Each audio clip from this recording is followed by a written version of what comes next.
Hello everybody, welcome to Cricket World TV. We're here to discuss the Indian Premier League. The 2010 competition has just finished. The Chennai Super Kings putting behind their disappointments of previous years. They're the champions. Gents, did you see that coming? It was an extraordinary tournament, and it wasn't until the latter stages of it that anybody knew who was going to get into the semi-finals and then the final.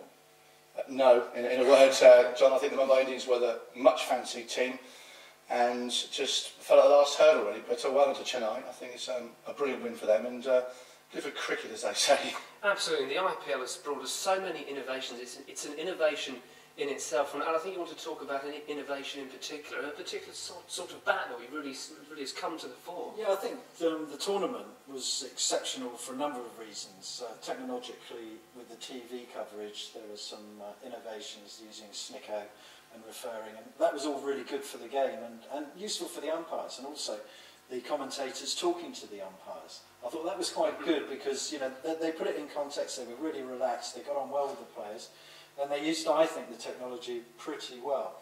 And there was some amazing bits of fielding that needed, you know, the replays to see whether they'd gone over the boundary, knocked it back, you know, all that stuff. So that was good.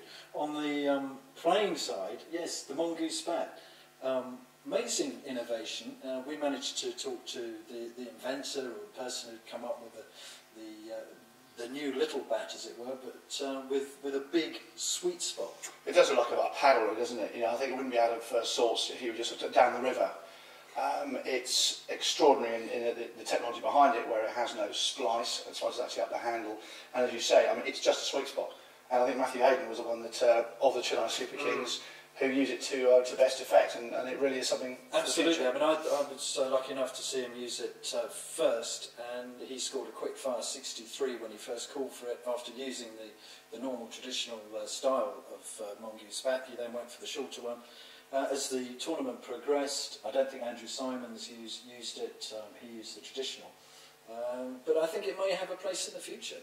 And we say traditional because, of course, it's still 4 inches shorter than a normal bat, so it's still a bigger sweet spot, but it's the way forward. Probably every club should have them. And it'd be very interesting to see if any players decide to use the mongoose at the ICC World 2020, which is fast approaching. I think you wanted to sort of almost compare the two tournaments, Stuart. Yeah, I think the thing that's come out of this most, as we've seen, it is the start of the game playing. You know, on every side, there's 2 or 3 from every country, and I think what that really has bred is it's taken away, shall we say, some of the nastiness of where countries are playing countries and have stepped over the line. I think now there's a mutual respect. They've probably become friends, a lot of them, and it sort of bodes well, I think, for a better World 2020 in the Caribbean. Good stuff. I think it's over to me now. It's over to Al to talk about some fielding. I mean, what about the fielding, the RPL? Well, I touched on it a bit earlier. There were certain teams that let themselves down. I won't mention who they are. They know who they are. And but as in general, the fielding was absolutely superb, and the catching. The innovation of jumping over the boundary, tapping the ball back with the feet in the air, and then recatching it. Quite extraordinary. And it happened, I think, on 3 different occasions, 3 different players. So there's obviously something out there that's being practiced, and it has taken wickets. It has. I mean, I'm not really sure I'm going to say practice it. It's probably more a case of just off the cuff. But those fielders are being particularly athletic fielders. And because I think more balls are going in the air over the boundary, it's giving more opportunity for people to... Well, certainly there were 2 Australians, and I think they do practice it, Hussey and Bollinger, who both do it. They both said, well, they don't really practice it. And I guess if you did practice it, it would be quite extraordinary if it actually came off. I think it's just the skill level is raised, isn't it? So they have that ability to just sort of, as Jim said, sort of think so quickly and think, well, what do I need to do? Bang, bang, and it's done. It really was very, very impressive. I've got some impressive stats for you. The amount of sixes hit, 585 sixes hit in the tournament. That's a long way in the air. Well, I'm just doing a quick calculation, John. I think that's about 35 miles in the air. Very, very long way. 1,708 fours. That's a long way along the ground. It certainly is. Has your maths out? Can't get there. Halfway around the world, but not quite. Quick question for you. Right hand or left hand openers, which performed best? Left. Wrong. Right then. Right-handed. Right-handed openers averaged 32.8. Left-hand openers averaged 25.8. That, in fact, is a reversal of 2008 when the tournament, of course... Well, I was going to say, Adam Gilchrist didn't have a good tournament, so that would have put certainly the averages down on the left-hand side. And the right-hand side, obviously, more of them. Now, what about the administration? I think you wanted to make a comment on this. Well, obviously next year we're going to have 10 teams, so the tournament's going to be extended.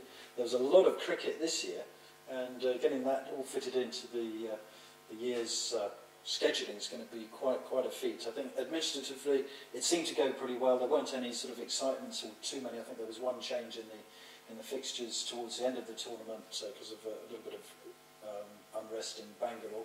But apart from that, I think the tournament went pretty well. After the tournament, obviously, there's been a few revelations, alleged things going on. So, you know, who knows what will happen in 2011? But I think as a tournament, it's here to stay. It's a fantastic event, and looking forward to next year. And it is of course a domestic tournament, and it's interesting to see the young players from India playing alongside sort of more experienced and more established stars, Jim. Absolutely, and I think that's one of the one of the best things about it is that you've got a mix of old and new, if you like. The young India guys are getting a great opportunity to play with legends of the game, but also the older guys are actually having a bit of fun. I think in their sort of the latter years of their Twilight. Yes, we've all had those parts of their careers. I was just going to mention earlier about the length of the tournament again, comparing with the World 2020. I think that the IPL, whilst I think it's too long, but then I think the World 2020 is too short. There's more teams coming into the IPL next year. I think there probably should be more teams in the World 2020, but that's probably a discussion for another day. But yes, with the older players, and of course one thing it has thrown up now is that the senior players, some of the national selectors are sort of being questioned, well, why can't, if they're in form, why can't they go to the World 2020? We've picked sort of a younger team, looking at probably specialists, if you like, to play 2020 cricket also now. But some of the older guys, and someone like Tendulkar, for example, I don't think he played what would be called an inventive shot, he just played cricket. Absolutely and right. Looked absolutely fantastic and probably leading run scorer. Well, it was, and that sort of leads me on to my next one, which is sort of the stars of the tournament. Three players I just want to briefly talk about. Sachin Tendulkar, yeah, I think he hit 2 sixes in the entire tournament, and he scored 618 runs at an average of 47. The top 3 run scorers, Sachin Tendulkar, Jacques Kallis and Suresh Raina, all averaged a fraction over 47, which I think is just incredible. Just shows how consistent they were throughout the tournament. Suresh Raina had a brilliant time of things. He is one of the best fielders in India. He used the 2008 IPL to sort of get back into the Indian side.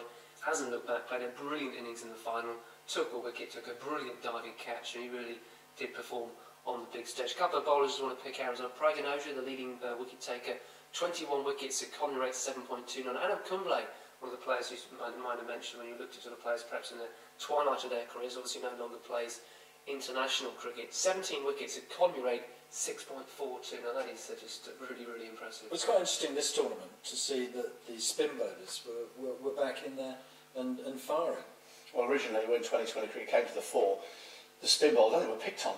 It's only coming down at half pace, and they really were chased after. And what happened then was, of course, the spin bowlers, it flipped to the other side. I think it's where we are now, is that actually the lack of pace makes players hit the ball, and some of the quicker bowlers are the ones that have been put to the sword. Also, I think the captains were looking at it, and they were bringing on the spinners earlier, opening the bowling attacking the openers, and getting some real success there. And Jim, that's something that's sort of been seen more and more in all 2020 cricket. The way 2020 cricket in particular has developed is really getting interesting. Yeah, I think one of these things for me is that having played a lot of cricket as a young person, and a lot of it was 2020 cricket of an evening, way before it became a county game. A lot of the professionals that are playing the game now were not brought up with 2020 cricket. They've had to learn the game and take their obvious skill levels and apply it. And we've seen inventive shots, Dilshan with his scoop, and Brendan McCullum with the most ridiculous shot. I wouldn't suggest anybody actually tries it at home unless you're wearing full body armour.